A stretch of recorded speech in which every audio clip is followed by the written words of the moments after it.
also done an update on my 3400 turbocharged Cavalier, and got it running again after doing some maintenance over the winter. It's now almost middle of April, and it's time to drive again. So weather's starting to get nice here in Ontario, Canada, so we got to get this thing up and running again because I'm itching to drive it. To the 645 subscribers that I have as of today, I want to say thank you so much. I know not all of you have subscribed because of this car. So I know some of us subscribe because of the other content about with this things like with the Kia spark plugs and different things. And that's great. I hope you still appreciate this kind of stuff. I will be getting more of those kind of videos out again as well soon. I've got some more work to do that lovely Kia of my wife's, but today we're working on the Cavalier. So this thing, for those that don't know, it's a 3400 turbocharged, but on the front cover it's the old 3.1 old school front-wheel drive timing chain cover. And because I've done so many different things over this car in the last 25 years that I've owned it, you kind of forget what you've done after a while. You do so many different things. Well, at one point on my 3.1, I was running a dual roller timing chain that was actually intended for the rear wheel drive engines, like the 2.8 or the 3.4 liter rear wheel drive with the iron heads. They had a more traditional kind of timing chain cover, and they had more space for that to fit. Well, it will fit on the 3.1, but you got to grind out the inside of the timing chain cover to give you enough room.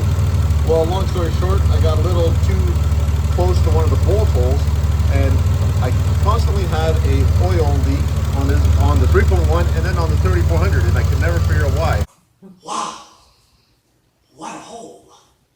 It was literally right down here below the power steering pump. So I thought it was a power steering pump issue. Replaced the power steering pump. That didn't fix the problem. It just whined to the new one. So for the new one, I ended up getting a bad one. So now I've got a good one on there. It's a lot quieter than the last one was. You might have heard it in some of my videos where that thing was whining too much.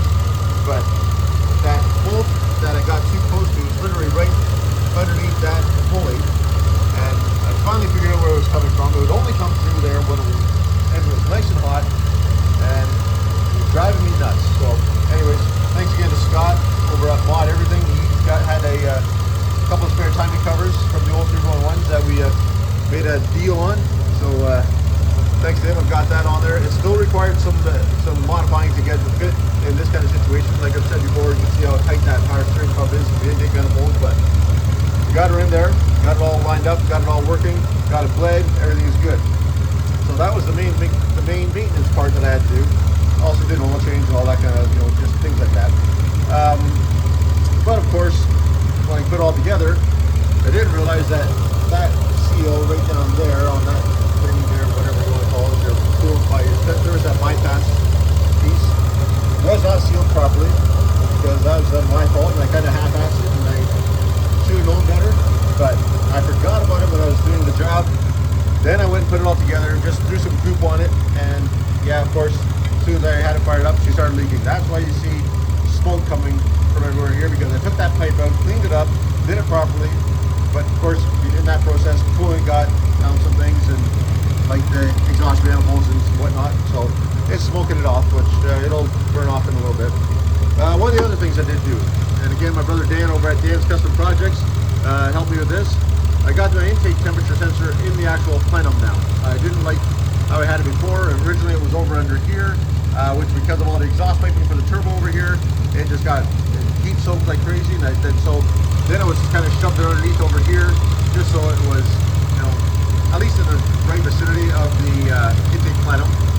So, but I like this better, and that's for a couple of reasons, because I've got a couple of future, still, I'm going to say 3 or 4 more modifications left to do this car that I'm not going to get into right now.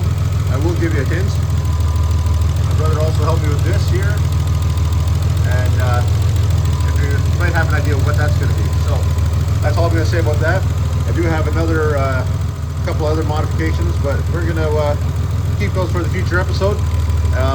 Hopefully I can get to that soon, but still waiting on some parts, waiting on some cash to buy the parts, and hopefully that doesn't take too long to get. hoping within the next month or two we'll have that all done. So stay tuned. And yeah, again, nothing too crazy today. Unfortunately, I don't have much good stuff to share with you, except that this thing is running again. It was been parked for months, so we're good to go again, and we'll see how she plays this year. My goal this year, just for you guys to know, is 11 seconds, and I guarantee I'm going to probably blow up my transmission. Like I mentioned before, I got the Getrag 282 with the 3.94 final drive, and I can almost guarantee that that transmission is not going to make it through the season. If it does, I will be very surprised, but hopefully we can get an 11-second run this year. And with that, I appreciate you watching. Thank you for all the subscribers that have already subscribed. If you haven't already, please do. I really appreciate it. Trying to get to 1,000, and you know, maybe I can make a little bit of money at this thing, and I can actually put that money back and towards the cars. So thanks again, guys. Have a good night, and we'll talk to you soon. Bye bye. Something grumpy's pulling up beside me. Oh, it's Dan's brother.